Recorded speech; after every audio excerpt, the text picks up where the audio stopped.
नमस्ते दोस्तों, कैसे हो आप सब? आज मैं आपसे कुछ ऐसी बातें शेयर करने जा रहा हूँ, जो सीधे तौर पर हमारी और आपकी रोज़मर्रा की ज़िंदगी से जुड़ी हैं।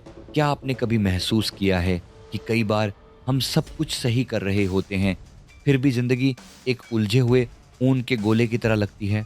ऐसा लगता है जैसे किस्मत साथ नहीं दे रही या चीज़ें हमारे मन मुताबिक नहीं हो रही। दोस्त, इस दुनिया में सिर्फ़ पुलिस या कोर्ट के बनाए हुए कानून ही नहीं चलते, बल्कि इस यूनिवर्स के भी कुछ ऐसे कानून या लॉज़ हैं जो हमें दिखाई तो नहीं देते, लेकिन वो हर पल हमारी ज़िंदगी को कंट्रोल कर रहे होते हैं। अगर हमने इन नियमों की इज्जत नहीं की, तो यूनिवर्स हमें अपने तरीके से सिखा देता है और वो तरीका अक्सर बहुत तकलीफ़देह होता है।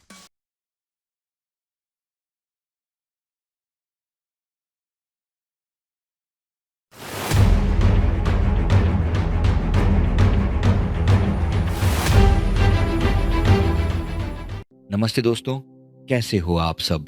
आज मैं आपसे कुछ ऐसी बातें शेयर करने जा रहा हूँ, जो सीधे तौर पर हमारी और आपकी रोज़मर्रा की ज़िंदगी से जुड़ी हैं। क्या आपने कभी महसूस किया है कि कई बार हम सब कुछ सही कर रहे होते हैं, फिर भी ज़िंदगी एक उलझे हुए ऊन के गोले की तरह लगती है? ऐसा लगता है जैसे किस्मत साथ नहीं दे रही या चीज़ें हमारे मन मुताबिक नहीं हो रही। दोस्त, इस दुनिया में सिर्फ़ पुलिस या कोर्ट के बनाए हुए कानून ही नहीं चलते, बल्कि इस यूनिवर्स के भी कुछ ऐसे कानून या लॉज़ हैं जो हमें दिखाई तो नहीं देते, लेकिन वो हर पल हमारी ज़िंदगी को कंट्रोल कर रहे होते हैं। अगर हमने इन नियमों की इज्जत नहीं की, तो यूनिवर्स हमें अपने तरीके से सिखा देता है और वो तरीका अक्सर बहुत तकलीफ़देह होता है। आज मैं आपको ऐसे ही 8 कमाल के अनसीन लॉज़ के बारे में बताने जा रहा हूँ। अगर आपने इन्हें समझ लिया, तो सच मानिए आपकी ज़िंदगी की आधी से ज़्यादा उलझनें अपने आप सुलझ जाएँगी। तो चलिए, बात करते हैं पहले लॉ की। पहला लॉ है लॉ ऑफ रेसिप्रोसिटी। बचपन में वो गाना सुना था ना, जैसा कर्म करेगा वैसा फल देगा भगवान। ये लॉ बिल्कुल वही है। सुबह उठने से लेकर रात को सोने तक आप जो भी एनर्जी, जो भी सोच या जो भी कर्म इस दुनिया में भेजते हैं, वो डबल ट्रिपल होकर लौट कर आपके पास ही आता है। मान लीजिए आपके घर में कोई मेहमान आया और आप मन ही मन चिढ़ने लगे कि ये कब जाएंगे, मुझे अपना कमरा शेयर करना पड़ेगा। आप उन्हें बुरा भला सोच रहे हैं। यकीन मानिए, जब आप किसी के घर जाएंगे तो आपको भी वैसी ही एनर्जी या वैसा ही रवैया झेलना पड़ेगा। आप जो यूनिवर्स को दोगे, यूनिवर्स आपको वही सूद समेत वापस लौटा देगा।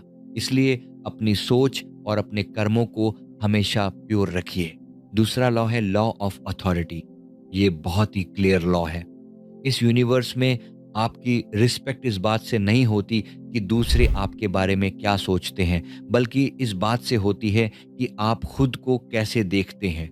अगर आपके दिमाग में क्लैरिटी है कि मुझे ये करना है, ये मेरा उसूल है और मैं इसे पार नहीं करूँगा, तो दुनिया आपकी इज्जत करेगी। लेकिन अगर आप कन्फ्यूज़ हैं, किसी ने कहा ऐसा कर लो तो वैसा कर लिया, किसी ने कहा वो भगवान अच्छे हैं तो उनकी पूजा शुरू कर दी, तो आप हमेशा उलझे ही रहेंगे। जब आपको ही नहीं पता कि आपको क्या चाहिए, तो यूनिवर्स आपको वो कैसे देगा? इसलिए अपने विज़न और अपने फैसलों में हमेशा क्लियर रहिए। तीसरा लॉ है लॉ ऑफ रेजोनेंस। ये लॉ कहता है कि जैसी आपकी वाइब्रेशन होगी, वैसी ही चीज़ें आपकी ज़िंदगी में होंगी। आप अक्सर कहते हैं ना कि उस इंसान की तो किस्मत ही बहुत अच्छी है। दोस्त, उसकी किस्मत नहीं, उसकी वाइब्रेशन अच्छी है। इसे ऐसे समझिए, अगर आप रेडियो पर 98.3 एफएम सुनना चाहते हैं, तो आपको फ्रीक्वेंसी वहीं सेट करनी होगी। अगर आप किसी और फ्रीक्वेंसी पर हैं, तो सिर्फ शोर सुनाई देगा। अगर आप हर वक्त रोते रहेंगे, नेगेटिव सोचेंगे, तो आपके साथ नेगेटिव ही होगा। लेकिन अगर आप खुश रहेंगे, पॉजिटिव रहेंगे, तो यूनिवर्स आपके रास्ते में कमाल की चीज़ें ला खड़ा करेगा। आप जिस वाइब्रेशन में होते हैं, आपको दुनिया वैसी ही दिखने लगती है। वीडियो में आगे बढ़ने से पहले मैं आपके साथ एक बहुत ही महत्वपूर्ण और जीवन बदल देने वाली जानकारी साझा करना चाहता हूँ। क्या आप दूसरों की ज़िंदगी में खुशी, कॉन्फिडेंस और इनर पीस लाना चाहते हैं? सेल्फ अवेकनिंग मिशन प्रस्तुत करता है smiling life meditation trainer course. हमारे मार्गदर्शन में सीखिए स्माइलिंग बॉडी, माइंड और हार्ट की पावरफुल टेक्निक्स। बनिए सर्टिफाइड ट्रेनर और कम्युनिटी में रियल पॉजिटिव इम्पैक्ट लाइए। सीट्स लिमिटेड हैं, आज ही ज्वाइन करें। खुद को बदलने के साथ साथ दूसरों के जीवन में रोशनी लाने का यह एक सुनहरा अवसर है। तो चलिए वापस अपनी बातचीत पर आते हैं। चौथा लॉ है लॉ ऑफ टाइमिंग। आप चाहे कितनी भी कोशिश कर लें, कितनी भी ताकत लगा लें, चीज़ें अपने सही वक्त पर ही होंगी। हर चीज़ की एक डिवाइन टाइमिंग होती है। क्या आप दिसंबर के महीने में पेड़ पर आम उगा सकते हैं? नहीं ना। आम तो गर्मियों में ही आएंगे। इसी तरह हमारी ज़िंदगी में भी कुछ दरवाजे तभी खुलेंगे जब उनका सही वक्त आएगा। बिना बात के चीज़ों को फोर्स मत कीजिए।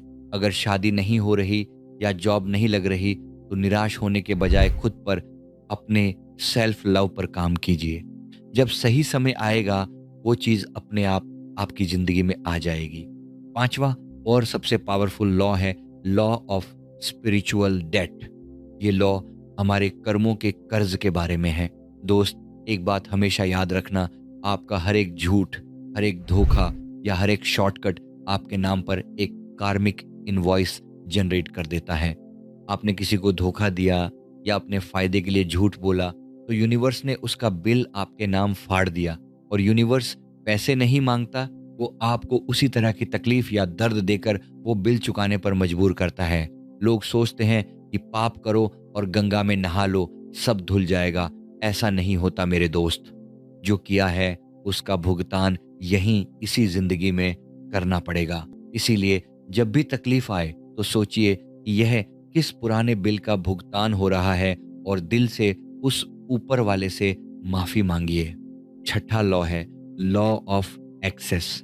इसका मतलब है कि आपको अपनी एनर्जी हर किसी को एक्सेस करने के लिए नहीं देनी चाहिए।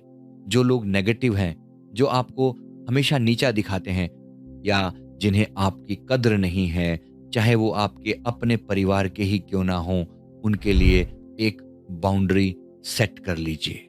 बाउंड्री का मतलब ये नहीं कि आप उनसे लड़ें या बात करना बंद कर दें। इसका मतलब है कि आप उनसे सिर्फ उतनी ही इंटरेक्शन रखें जितनी बहुत ज़रूरी हो।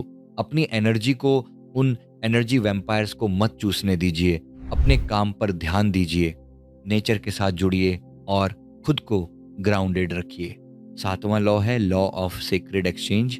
इस दुनिया में हर चीज़ गिव एंड टेक पर चलती है। आप सांस अंदर लेते हैं तो सांस बाहर छोड़नी भी पड़ती है। कई बार हम सोचते हैं कि अरे वो इंसान तो पैसे कमा रहा है, और हम मन ही मन जलने लगते हैं। ऐसा करके हम अपनी ही तरक्की के रास्ते बंद कर देते हैं। अगर आप किसी से कुछ सीख रहे हैं या किसी की मदद ले रहे हैं तो बदले में एनर्जी एक्सचेंज ज़रूर कीजिए। ज़रूरी नहीं कि ये पैसों से ही हो। आप उनके लिए दुआ कर सकते हैं, उनकी किसी और तरह से मदद कर सकते हैं या उनका काम आगे बढ़ा सकते हैं। जब तक आप यूनिवर्स को कुछ देंगे नहीं, यूनिवर्स आपको कुछ नया कैसे देगा। और आखिरी आठवां लॉ है लॉ ऑफ हिडन आइज। हमें लगता है कि हम बंद कमरे में कुछ भी गलत कर ले, हमें कोई नहीं देख रहा, लेकिन मेरे दोस्त, उस ऊपर वाले का कैमरा 24/7 ऑन है। आपकी हर एक सोच, हर एक काम, हर एक चालाकी वहां रिकॉर्ड हो रही है, और इसका हिसाब मरने के बाद नहीं, इसी जिंदगी में देना पड़ेगा। इसलिए जब भी कुछ करने लगें तो याद रखें कि आप अंडर सर्वेलेंस हैं। तो दोस्तों, ये थे वो 8 अदृश्य नियम जो हमारी जिंदगी चला रहे हैं। अगर हम इन्हें समझकर अपनी जिंदगी जिएं तो रास्ते बहुत आसान हो जाएंगे। इस वीडियो को अपने दोस्तों और परिवार के साथ ज़रूर शेयर कीजिएगा, क्योंकि पता नहीं आपके एक शेयर से किसकी ज़िंदगी सही रास्ते पर आ जाए। आशा करता हूँ कि ये वीडियो आपको पसंद आई होगी। वीडियो पसंद आई तो वीडियो को लाइक करें और कमेंट करना ना भूलें। और अगर आप हमारे चैनल पे नए हैं तो हमारे चैनल को अभी सब्सक्राइब कर लीजिए। धन्यवाद।